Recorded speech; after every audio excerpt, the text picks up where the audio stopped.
En esta ocasión te daremos información acerca del sistema penal acusatorio, un sistema de justicia nuevo en todo el país.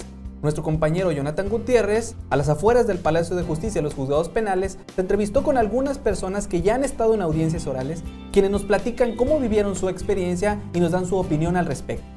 Te presentaremos una entrevista realizada por Mariana Brandi al magistrado Ángel Mario García Guerra, titular de la 12ª Sala Penal, que nos platicará sobre los mitos y realidades de los juicios orales penales, cuáles fueron los principales cambios surgidos a raíz de la transición a un sistema de corte acusatorio y nos responderá algunas dudas sobre la percepción que ha tenido la sociedad desde su implementación.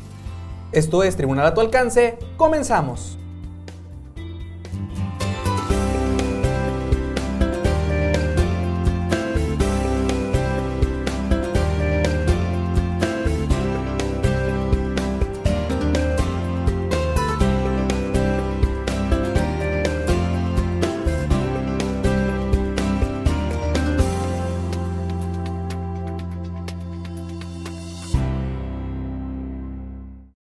Les agradecemos infinitamente que nos permitan llegar a sus hogares. Soy Antonio Gutiérrez, me acompaña mi compañera Marcela Chávez y el día de hoy vamos a hablar del sistema penal acusatorio. Vemos, Antonio, cómo hay mucha inquietud en la sociedad acerca de si este sistema genera impunidad o no.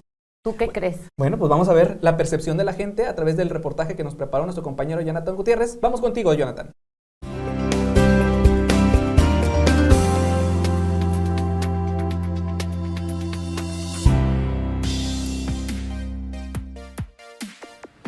Con motivo de las reformas al sistema de justicia penal, las audiencias ahora se llevan a cabo de forma oral y pública, y los encargados de llevar a cabo las mismas son los juzgados de control. Acompáñenos a ver las experiencias que ha tenido la gente a este respecto. ¿Esta fue la primera vez que asististe a una audiencia? No, ya había acudido anteriormente.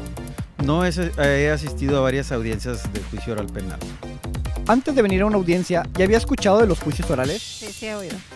Bueno, empezamos a escuchar de los juicios orales a partir de 2008, cuando entró la reforma. ¿Qué impresión le genera el hecho de que ahora los procesos penales son orales a diferencia de los procesos anteriores, que en su mayoría se llevaban a cabo de forma escrita? Pues para mí son mejor los orales. Creo que podría haber un poquito más de transparencia, así como las partes entenderían más sobre los procesos. Tengo entendido que anteriormente el sistema escrito se llevaba a cabo con puros tecnicismos jurídicos y ahora con la oralidad tienen que explicarles tanto a la víctima como al imputado respecto del proceso que están llevando. Ahorita tenemos gran ventaja como litigantes nosotros porque tenemos la presencia del juez, tenemos la presencia de la parte afectada y también tenemos al procesado que en un momento dado ve la claridad con la que se manejan los procesos. En su experiencia, ¿cree que los juicios orales le dan mayor transparencia a la impartición de justicia? Claro. ¿Por qué? Y yo me imagino porque ya está uno así como usted y yo, ¿verdad? Y nos estamos viendo, yo le estoy diciendo, usted me está contestando, no como los otros nomás puro papelito, ¿verdad? Para mí es mejor oral. Son orales y aparte son públicos, les da un poco más de seguridad a la gente. Claro que sí, le dan mayor transparencia porque, como le comenté hace ratito, el juez es el que lleva la audiencia y eso nos da una gran ventaja para poder ofrecer las pruebas y que el juez las conozca de viva voz, que conozca las partes y que pueda intervenir y poder tener una imagen más clara de los procesos y que las personas que intervienen en el proceso pues se queden conformes al momento de que el juez se entera de viva voz quiénes son las partes y qué es el delito que se está persiguiendo. Como vemos, las audiencias orales favorecen la transparencia, así como permiten que la gente conozca a los jueces y el criterio que adoptan en el caso concreto. Reportó para Tribunal a tu alcance a través de TV Uni, Jonathan Gutiérrez, camarógrafo Carlos Zúñiga. Hasta la próxima. Le damos las gracias a Jonathan por este sondeo que realizó. Ya vemos lo que la gente opina acerca de este nuevo sistema. Y si tienes dudas a este respecto, te invitamos a que nos contactes a través de las formas de contacto que están apareciendo en pantalla. Y bueno, también para seguir ampliando este tema, vamos a la entrevista que realizó Mariana Brandi al magistrado Ángel Mario García Guerra, titular de la 12ª Sala Penal. Vamos contigo, Mariana.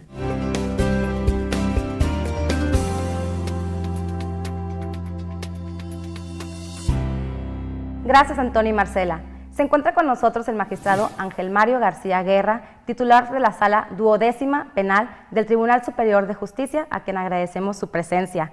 Y él, el día de hoy, nos hablará sobre los mitos y realidades de la oralidad penal.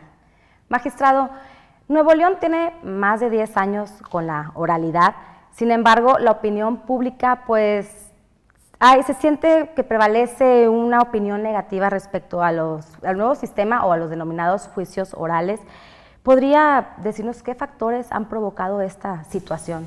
Buenos días. Primero que todo, muchas gracias por invitarme y por considerar mi opinión para transmitirla en este programa.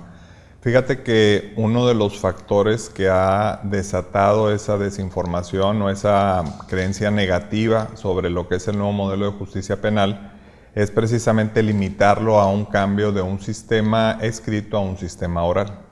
Incluso entre el mismo foro de abogados se tiene esa falsa creencia, que transitamos de un modelo escrito a un modelo oral y que todo sigue igual, solamente se cambió esa formalidad, porque al final de cuentas la oralidad es solo una formalidad, cuando en realidad se está transformando de manera substancial la forma en que se hace justicia en materia penal en todo el país.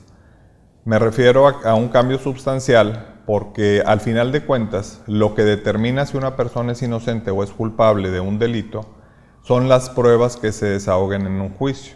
En el sistema tradicional, que es el que se le conoce como escrito, las pruebas las desahogaba generalmente el Ministerio Público ante él mismo, actuando como autoridad investigadora en una etapa que se le conocía como la averiguación previa o la investigación ministerial. En esta investigación el Ministerio Público actuaba como autoridad con ese carácter y con todas las facultades que le otorgaba tanto la Constitución como las leyes.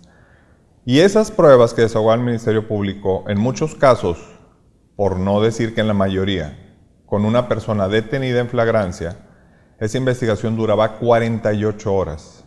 Y las pruebas recabadas en esas 48 horas, generalmente, te puedo decir que en 8 de cada 10 casos, sustentaban una sentencia de condena. ¿Qué significa esto? Que en 48 horas se juzgaba y se condenaba a una persona. Hoy en día, en este nuevo modelo de justicia, se cambia radicalmente la manera en que se obtienen esas pruebas.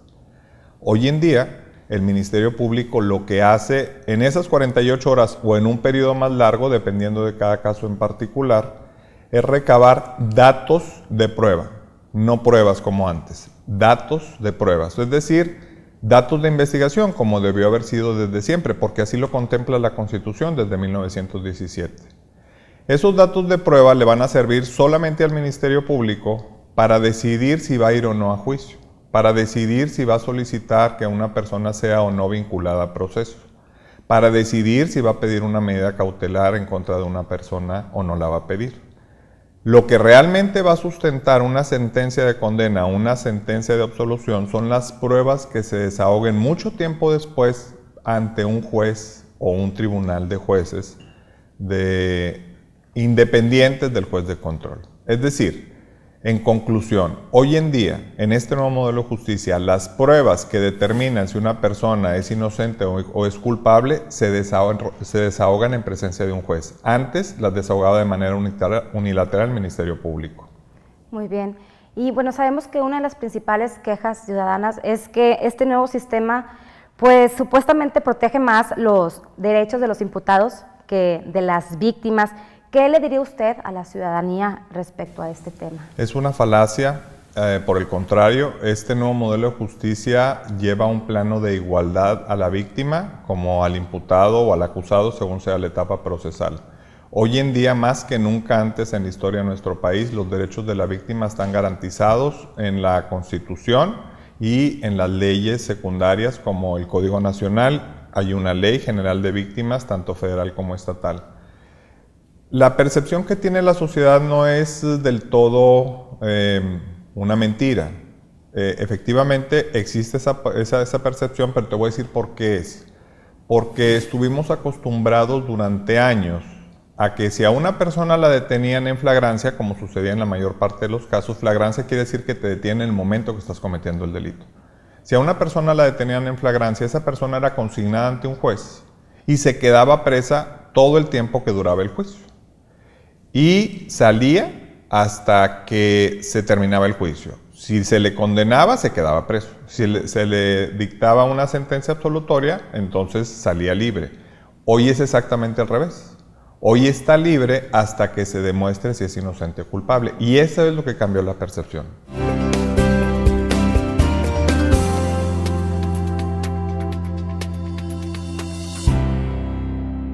Te invitamos a que no te despegues, vamos a que continúes con nuestra transmisión, vamos a un corte y enseguida estamos contigo.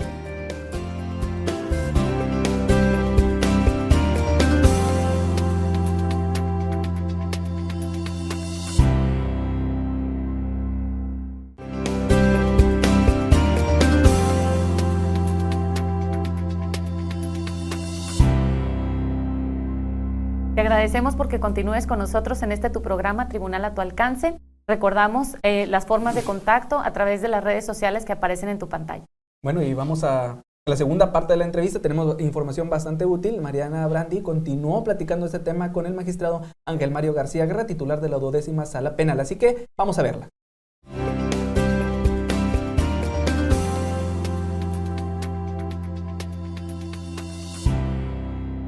Gracias por continuar con nosotros y continuamos también con la entrevista del magistrado Ángel Mario García Guerra. Magistrado, conforme lo que nos acababa de decir, ¿usted considera que es un mito, que este nuevo sistema crea impunidad? Bueno, mira, no podemos decir que sea un mito la percepción social de impunidad. Es una realidad, la gente eso percibe, que este nuevo modelo de justicia provoca que haya impunidad y por lo tanto que se va a ver más delincuencia como resultado de eso, pero la verdad es que no es así. ¿Por qué se ha formado ese mito entre la gente, entre la sociedad en general? Porque estábamos acostumbrados durante años a que una persona la detenían, luego la consignaban con un juez y se quedaba preso todo el tiempo que duraba su juicio. Cuando terminaba el juicio le decían eres inocente o eres culpable. Bajo este modelo de justicia ya no existe la prisión preventiva como regla general, como antes. Ahora la prisión preventiva es una excepción para ciertos casos específicos, delitos específicos o circunstancias personales específicas del imputado. La regla general nos dice que todo aquel que enfrente un proceso penal va a estar libre. Por lo tanto, se le detiene ante el Ministerio Público y en 48 horas, que es lo que dura la investigación, preliminar, por supuesto, o inicial, esa persona va a estar detenida, pero a las 48 horas invariablemente va a salir. Entonces la gente, los vecinos, por ejemplo, si se trata de un ladrón, los vecinos a las 48 horas lo van a ver otra vez por ahí, que anda libre, y dicen, ya aquí en este modelo de justicia los liberan a los delincuentes.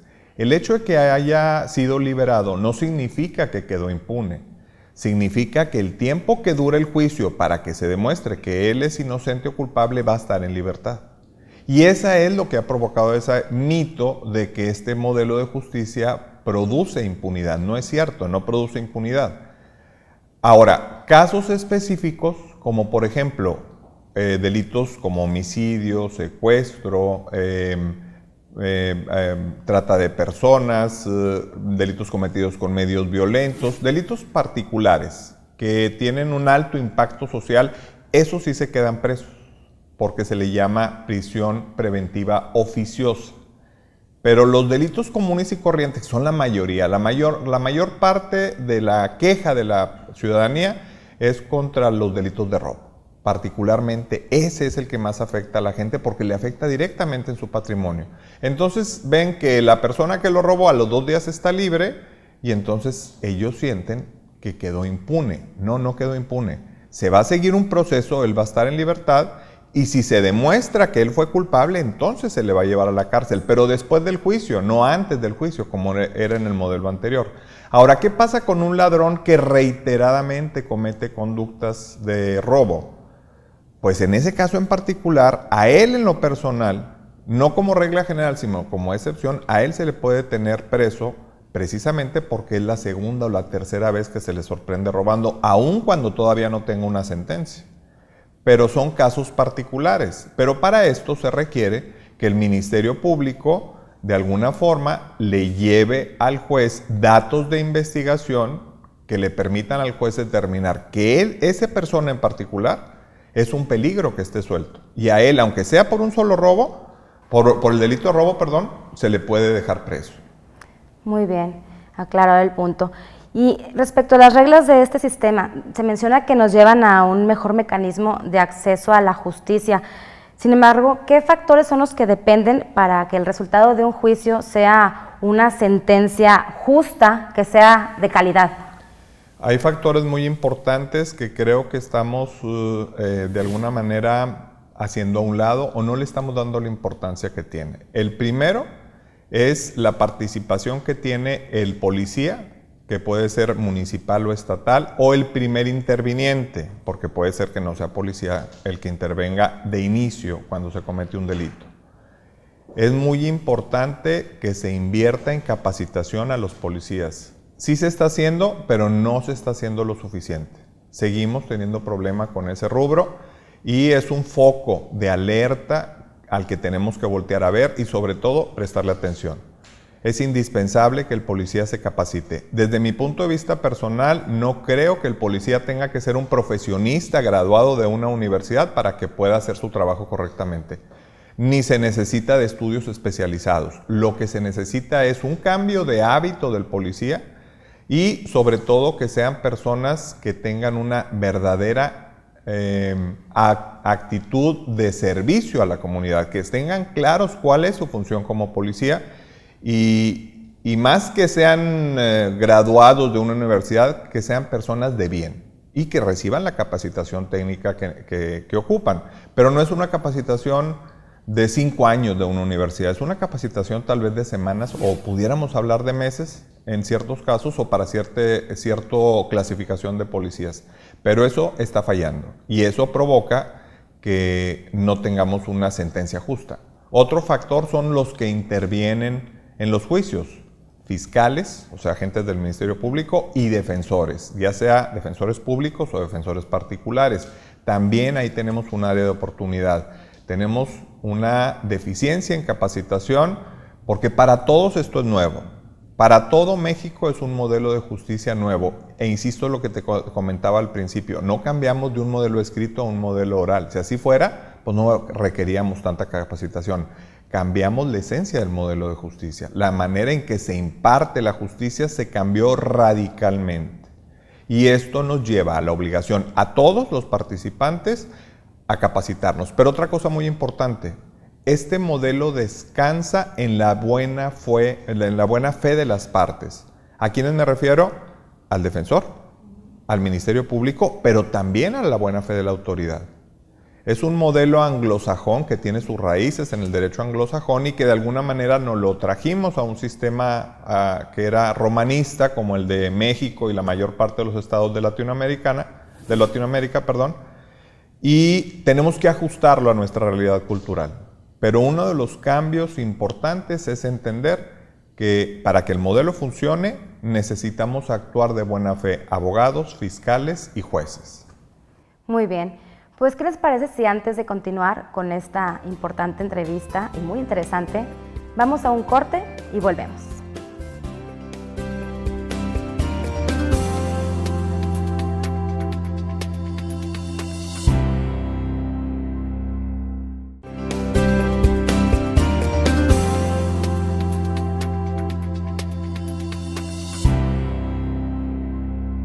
Les agradecemos que continúen sintonizándonos. Les recordamos también las redes sociales que aparecen en pantalla. Y bueno, Antonio, está muy interesante esta entrevista que está realizando Mariana al magistrado Ángel Mario. Así que vamos a la tercera parte de esta entrevista. Vamos a ver qué más nos va a contar el magistrado acerca de este tema.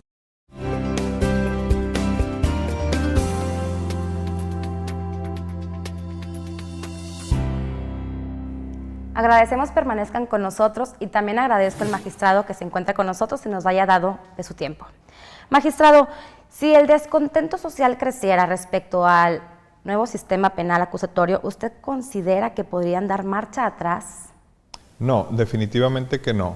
El descontento de la gente es por falta de información y, como te decía hace rato, porque vivimos en un modelo totalmente distinto durante años. Tenemos que acostumbrarnos a esta nueva realidad, que además es positiva para todos en general. Pero no podemos dar marcha atrás porque este modelo de justicia tiene principios que son acordes a los tratados internacionales. Y nuestra Constitución Federal establece que los tratados internacionales tienen el mismo rango de importancia, jerárquicamente hablando, que la Constitución. Así que hacer una reforma constitucional que nos regresara a un sistema donde el Ministerio Público se convertía en juez y parte, o incluso el propio juez era juez y parte, no hay manera de hacerlo, porque estaríamos violando reglas internacionales y podríamos incluso ser acreedores a sanciones simplemente de principio por la Corte Interamericana de Derechos Humanos. Entonces no hay manera de dar marcha atrás y yo dudo que los diputados federales o los senadores tomaran esa decisión por alguna presión mediática. Y si se hiciera, jurídicamente tendría que revertirse eso. Muy bien. Y ya para finalizar, ¿podría mencionarnos 3 ventajas sobre el nuevo sistema al anterior? Hay muchas ventajas, pero te voy a mencionar algunos que creo que son los más importantes. El cumplimiento a cabalidad del principio de presunción de inocencia. Tenemos, así es el ser humano, tenemos 2 formas de ver la justicia. Tenemos la justicia que queremos para los demás y la justicia que queremos para nosotros en lo personal.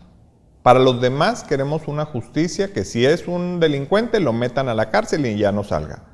Pero si fuera a mí al que me están acusando de un delito y sé que soy inocente, no quiero que me lleven a la cárcel, o si es un familiar mío.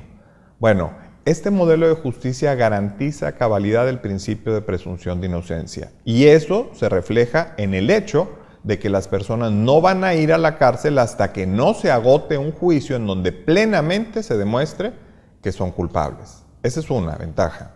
Otra ventaja que tiene este nuevo modelo de justicia, la igualdad real, completamente real, de los derechos de la víctima y del imputado. Hay tareas por hacer, es cierto, hay cosas por mejorar, es cierto. Todo proceso humano siempre es susceptible de perfeccionarse, pero al día de hoy este modelo garantiza muy por encima del anterior la igualdad entre el imputado con la víctima. Esa es otra ventaja. Otra de las ventajas es que todo lo que suceda en el juicio se hace en presencia de un juez y de las partes, en una audiencia pública, en lugares que son acordes a una publicidad, porque la publicidad existe desde siempre. Sin embargo, hoy en día los juicios se llevan en audiencias físicamente preparadas para que pueda estar el público y además todo queda grabado en video. Y está presente el defensor y está presente el que está defendiendo. Está presente la víctima y está presente el abogado de la víctima, además del Ministerio Público. Todos están viendo y oyendo lo que está sucediendo en un juicio. Además, otra ventaja es que toda la investigación que hace el Ministerio Público en la fase inicial o en la fase complementaria es revisada por un juez de control. Y así se llama, juez de control. Entonces, esos son nada más 3 o 4 de las muchas ventajas que tiene este modelo de justicia. Muy bien, muchas gracias. Agradecemos mucho la información que haya disipado las dudas que tiene la ciudadanía y pues no me queda más que de nuevamente agradecerles su presencia con nosotros. ¿Y qué les parece si volvemos al estudio con Antonio y Marcela?